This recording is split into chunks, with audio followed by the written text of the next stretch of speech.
From beasts of burden to planes, trains, and automobiles, gone are the days of cassette tapes, film cameras, and analog TV. Technology is accelerating at an extremely rapid pace. The growth of automation and innovation is doubling exponentially. Conversely, this incessant external bombardment of various applications gnawing constantly for our attention has brought us to a precipice. It's hard to say just what exactly is inherently good or inherently evil. A knife can be used for malicious intent and harm, or it can be used as a tool for saving life. Innovation is a wonderful gift when the proper discernment is applied. This is the cochlear implant, a surgically implanted device mounted directly to the side of the head that can assist the deaf in hearing. For the blind, there are cameras that can identify text, which dictates that text through a speech synthesizer back to the visually impaired individual. However, for those who wish to play God, these are symptoms of a much greater disease.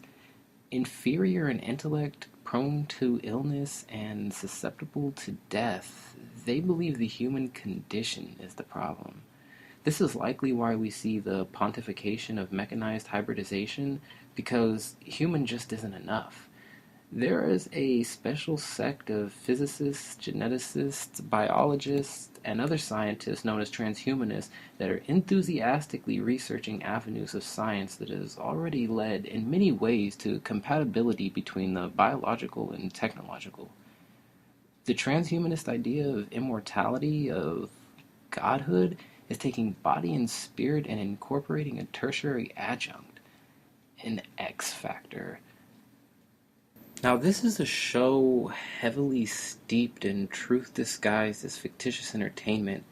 You can find it on Netflix, a series called Black Mirror. The fourth episode, entitled San Junipero, is particularly relevant. The episode gets its name from a digitally rendered paradise called San Junipero, where the consciousness of the terminally ill can be uploaded in order to continue living as simulated versions of their younger selves. However, it isn't exclusive to the sick. The still living can visit for a short period as well.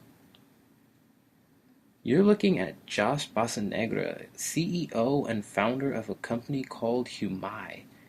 Humai is invested in research dedicated to the development of technologies that can assist in uploading the human consciousness into a computer. We are undergoing a ratification of fundamental understanding of what it means to be human. Take, for example, the 2045 initiative aimed at the apotheosis of man. The singularity, right? Closely associated with Ray Kurzweil's law of accelerating returns, the relentless, predictable, exponential growth of technology. The initiative is a successive series of various strategically designed cybernetic avatars capable of successfully sustaining the human brain, leading ultimately to the transference of human consciousness altogether into this mechanized receptacle. It would be short-sighted to think that the post-human era only involves the mixture of man and machine. Genetic modification isn't just for food. Maybe you've heard of the designer baby or the designer organs, but just how far will they take this process of hybridization? Run like a cheetah, have the strength of a bear, fly like an angel. Whatever the sales pitch may be, I guarantee people will fall for it.